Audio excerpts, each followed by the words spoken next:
प्रातस्मरामि ललिता वदनारविन्दं बिम्बादरं प्रतुलमौक्तिकशोभिनासम् आकर्णदीर्घनयनं मणिकुण्डलाट्यं मन्दस्मितं मृगमदोज्ज्वलबालदेशम्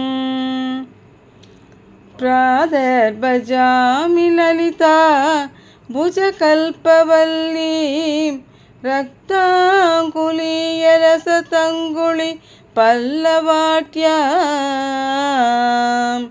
माणिक्यहेमवलयाङ्कत सोपमाना पुण्ड्रेषु साभकुसुमेषु शृणीर्तदाना प्रादर्नमामि ललिता चरणारविन्दं भक्तेष्टदाननिरतं भवसिन्धुबोधं पद्मासनादिसुरनायक पूजनीयं पद्माकुसध्वज सुदर्शनलाञ्चलाट्यम् प्रातस्तुवे परशिवां ललितां भवानी त्रयन्तवेद्यविभवां करुणानवत्यां विश्वस्य सृष्टिविलयस्थिति हेतुभूता विश्वेश्वरीं निगमवाङ् मनसादिदूरा प्रादर्वदामि ललिते तव पुण्यनाम कामेश्वरीति कमलेति महेश्वरीति श्रीसाम्बवीति जगदां जननि परेति वाग्देवदेति वससा त्रिपुरेश्वरीति यश्लोकपञ्चकमितं ललिताम्बिकाया सौभाग्यतं सुललितं पठति प्रभाते तस्मै तदाति ललिता जडिति प्रसन्ना विद्यां श्रियं विपुलसौख्यमनन्दकीर्ति. ஸ்ரீ ஆதிசங்கரர் லலிதா பஞ்சரத்னத்தில் லலிதாவின் முக கமலத்தின் அழகையும் ஆபரணங்களையும் வர்ணிக்கிறார்.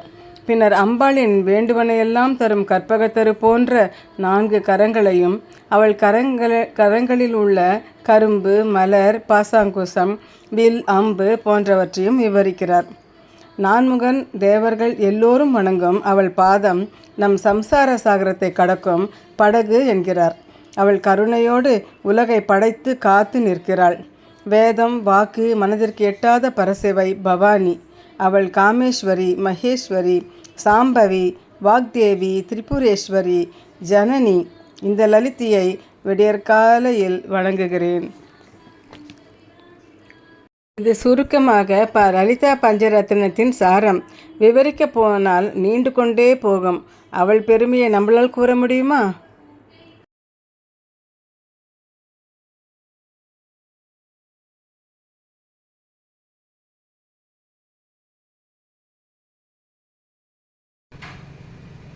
சேமியா கேசரி பண்ணலான்னு சொல்லி கொஞ்சம் முதல்ல நெய் விட்டுக்கிறேன்.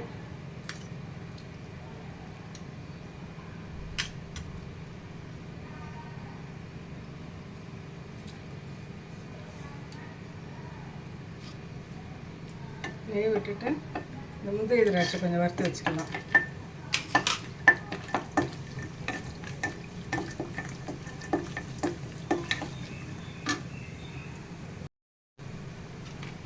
முந்திரி வறுபட்டுடுச்சு.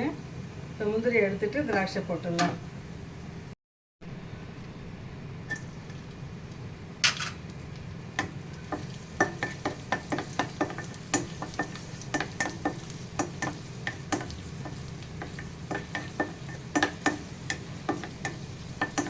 திராட்சையும் வறுபட்டுடுச்சு. இப்போ எடுத்துக்கிறேன்.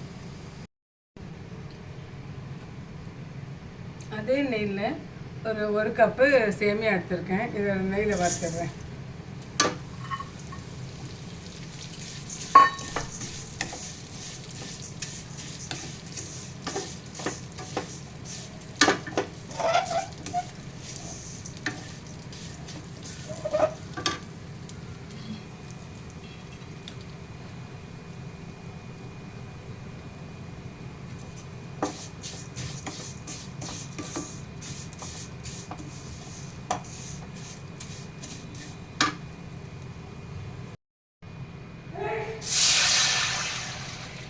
இதில் ஒரு 1.5 கப்பு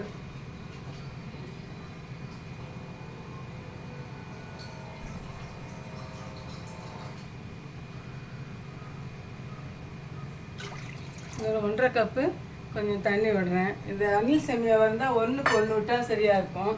இது வேறு சேமியாங்கிறதுனால வெர்மிசெலி மாதிரி இருக்கிறதுனால ஒரு 1.5 கப்பு விடுறேன். ஒரு 3/4 கப்பு திட்டத்துக்கு சேமியா இருந்துச்சு.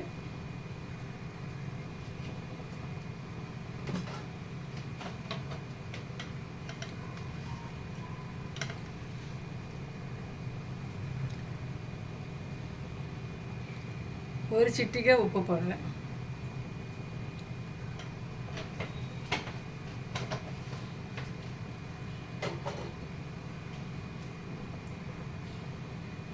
கொதிக்கட்டும்.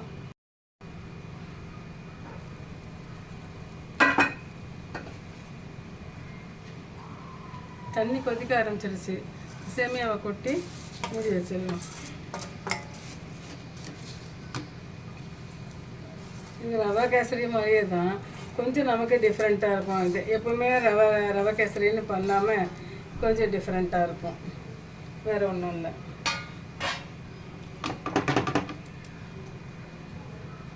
கொஞ்சம் வேகட்டும், மூடி வச்சிடுறேன்.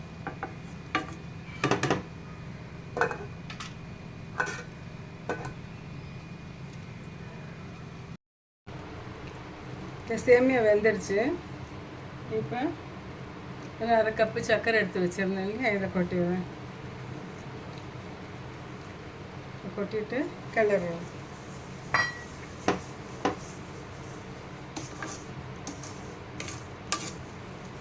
எல்லாம் அப்சர்வ் ஆகிக்கட்டும்.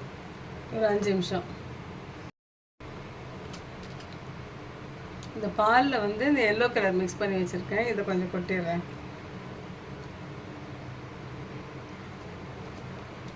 எல்லாம் சேர்ந்து இதுவாகும்.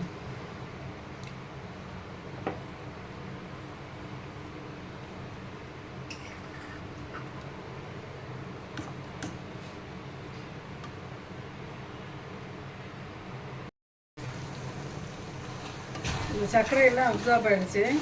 சர்க்கரை கலரெல்லாம் அப்சர்வ் ஆகி எல்லாம் வந்துடுச்சு. இப்போ கொஞ்சம் முந்திரி பருப்பு போட்டுறேன். திராட்சை,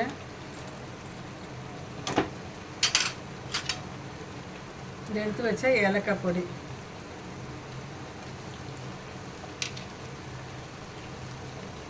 ஒரு 2 ஸ்பூன் நெய் விடுறேன்.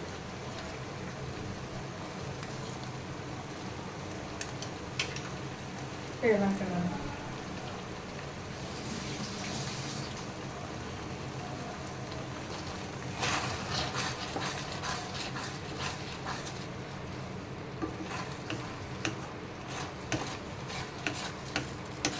திரண்டு நல்லா வருது. இப்போ ஆஃப் பண்ணிக்கலாம். ஆறினா இந்த சமயத்தில் நம்ம இறக்கிக்கலாம். இப்படி விழுற மாதிரி இருக்குது. இந்த ஸ்டேஜில் இறக்கிட்டோம்னாக்கா கரெக்டாக இருக்கும். இன்னும் ரொம்ப கெட்டியாகிடும்.